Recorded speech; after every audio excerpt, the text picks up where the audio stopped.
Hello, I'm Cherry Potts, and today I'm going to talk to you about the Solstice Shorts Festival, and in particular the first ever iteration of that and this book. But before we do that, I'm going to make an announcement about this year's Solstice Shorts Festival. Now, what with COVID and all of that jazz, it's been a little bit challenging. Initially I thought, oh well, we won't be able to do it, and then I thought, we don't let that sort of thing stop us, and we'll do it somehow, and if we can't do the festival, we'll just do the book, and if we can't manage that, then we'll hold everything off till next year, but we're going to start. And the festival this year, 21st of December, shortest day of the year, always is. The theme this year was responses to the poem by Robert Southall, who was around in the 1530s-ish, and his poem was Tymes Goe By Turnes and Chances Change By Course. And it's one of those poems that's about, yes, it's dreadful, but it'll get better, and it might be great, but don't forget it can get worse. So it's a real seize the day but look forward sort of poem, and it felt very appropriate to life as lived in COVID times.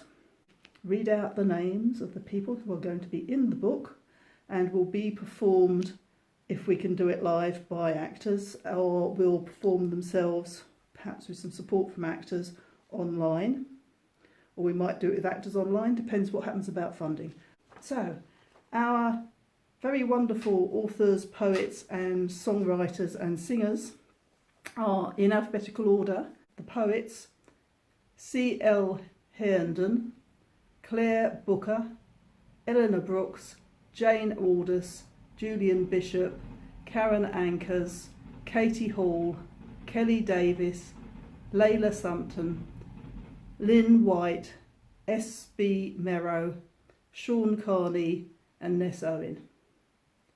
The stories are by Brooks Danicki, Jackie Taylor, Jane McLaughlin, Keely O'Shaughnessy, Linda McMullen, Margaret Crompton, Neil Lawrence, Patience McCarnes and Pippa Gladhill.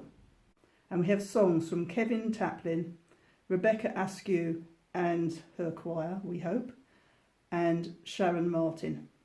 So we have no idea what format this will take, but there will be a book, and the book will be called Tymes Goe By Turnes. Be quite short. I think it's something like 64 pages. However, high quality stuff, absolutely beautifully written, and doing what we asked. Back to the original Solstice Shorts.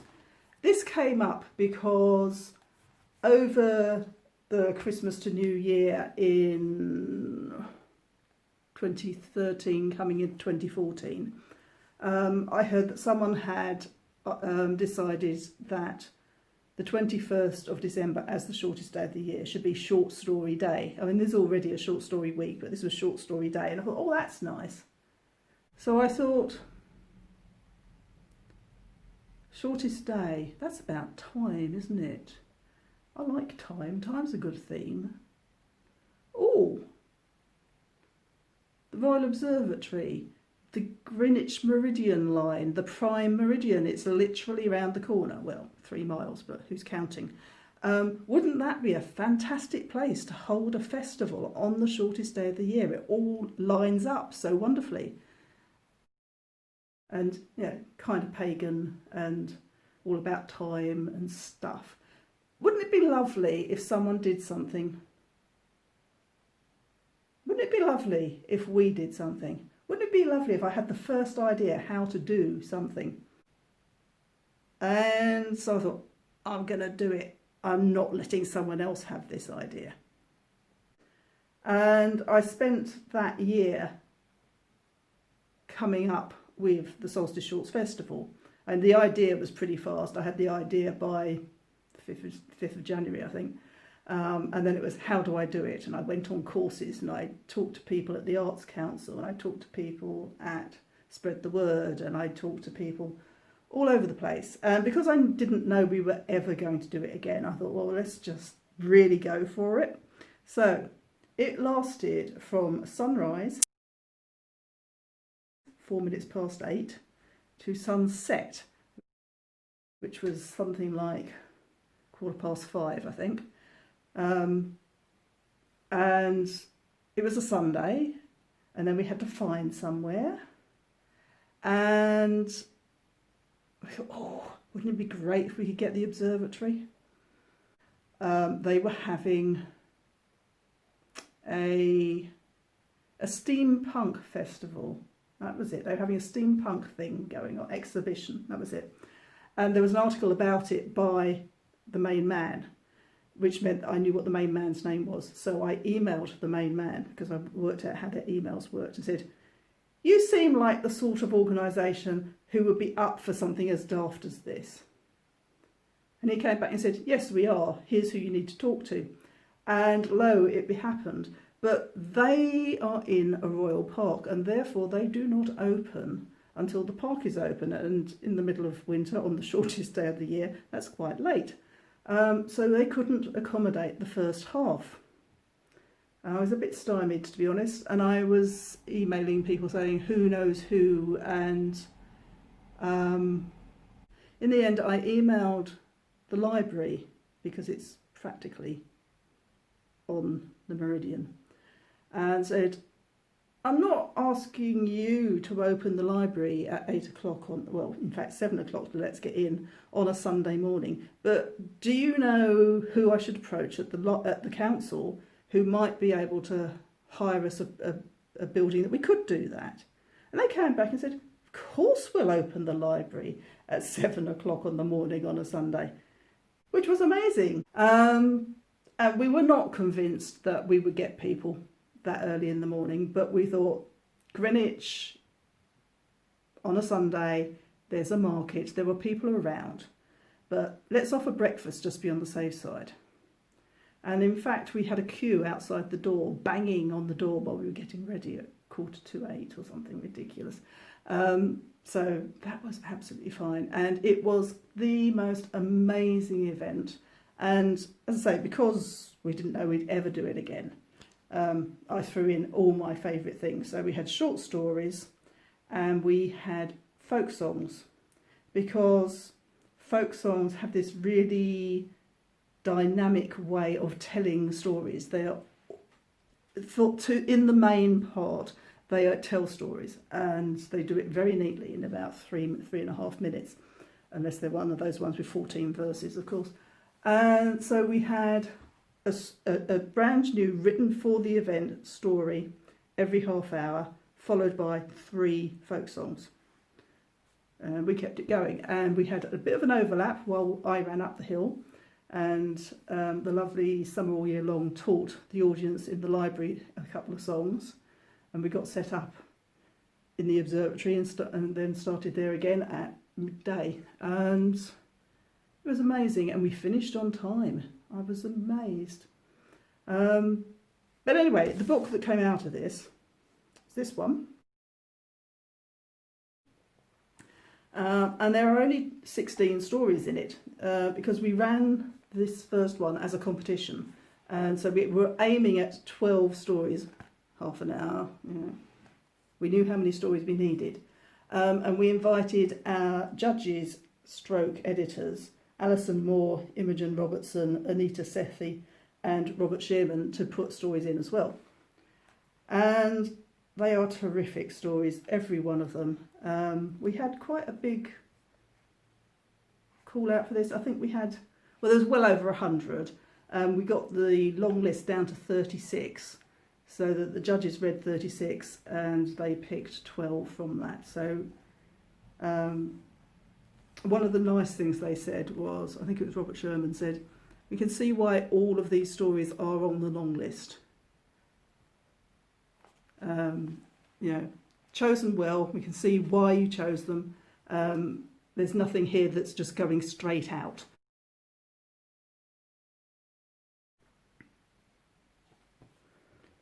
So the stories in here, we have ghost story, we have a doomsday story, of course we do.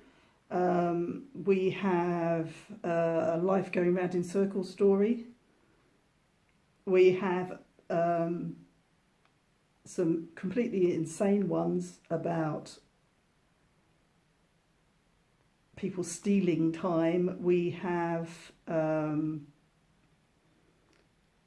devastating minutes lost, fatal clash times type stories. We have the passing of time.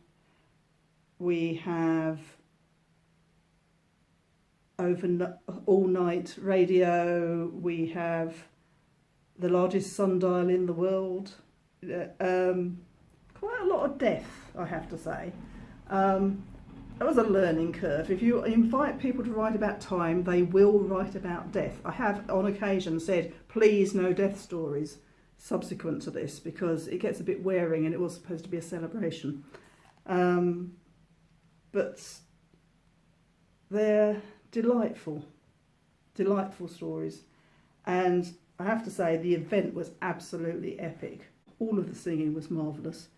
And the actors were marvellous, and it just went like clockwork. It went like clockwork, there you go. Time themed, why wouldn't it? But exhausting. And I thought, don't think I'll do this every year, it's a bit too much work. And then by August, no, it must have been sooner than that. By about March, I was planning the next one. Which we did without funding the next year, just because I just couldn't face the funding process. The funding process is what was putting me off. And I'll tell you all about that tomorrow.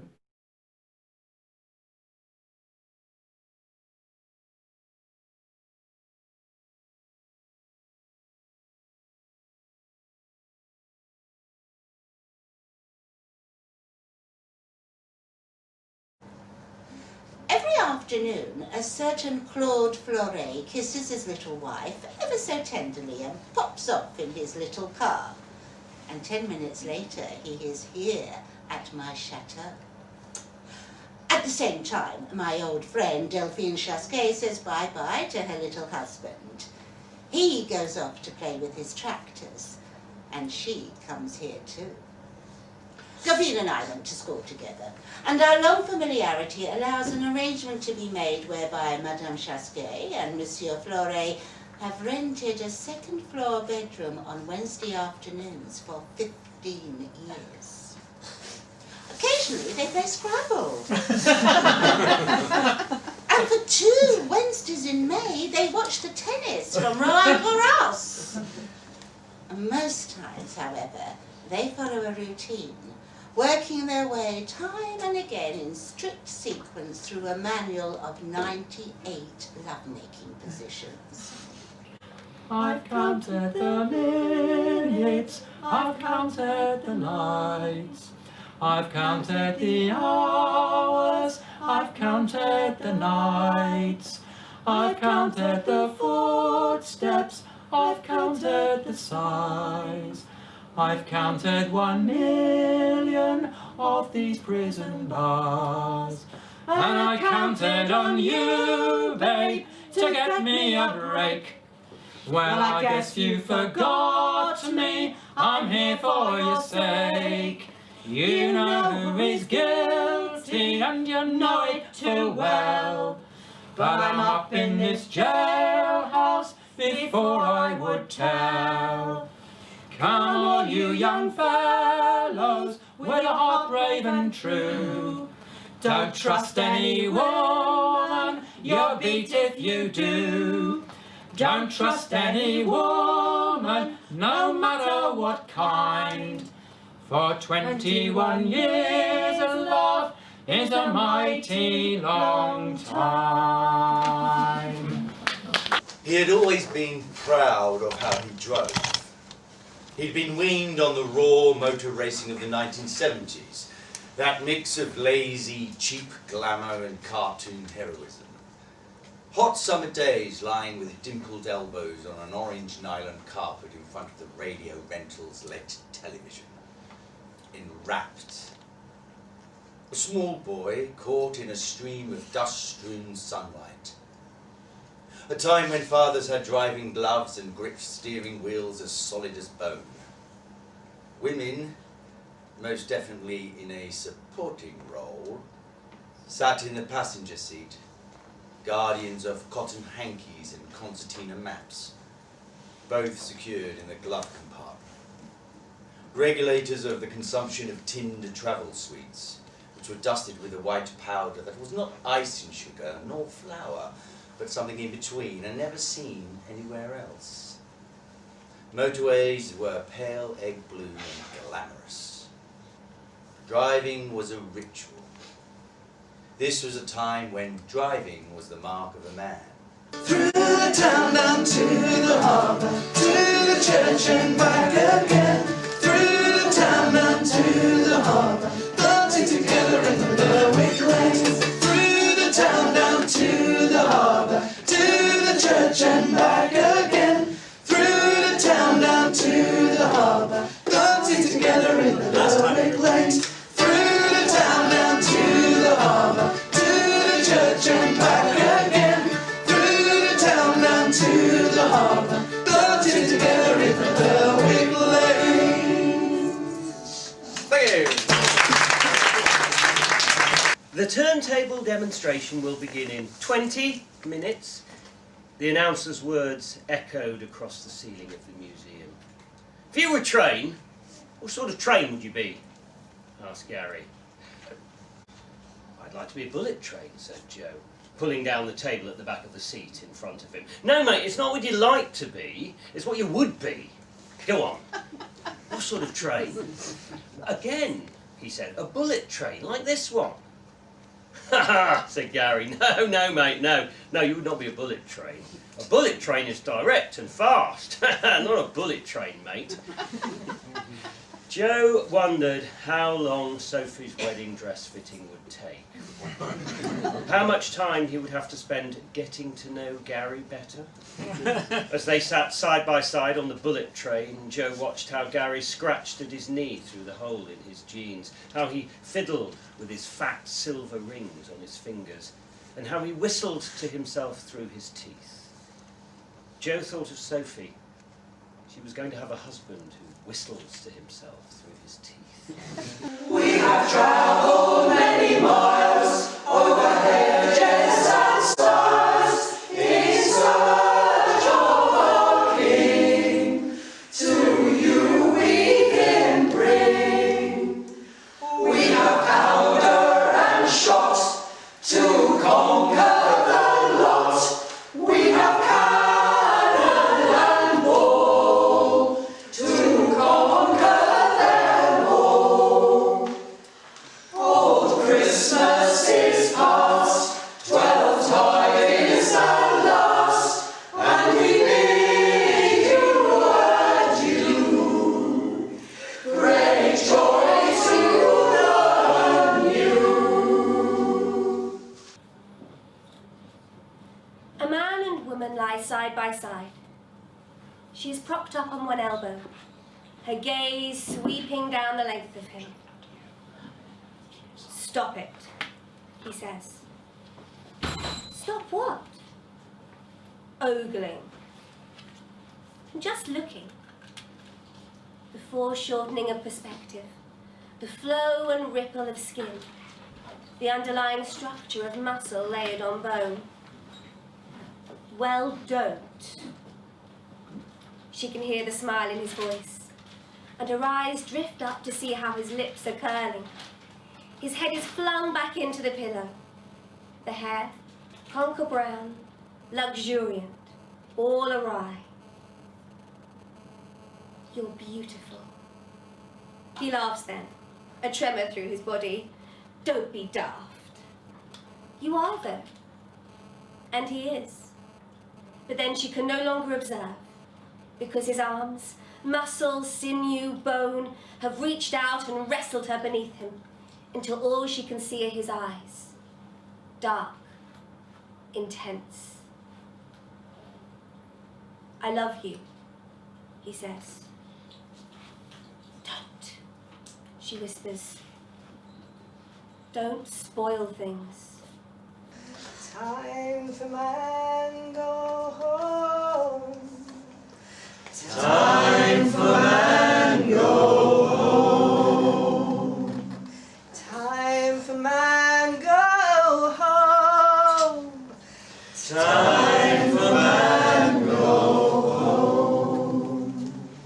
The crowd bring old iron to break a man down.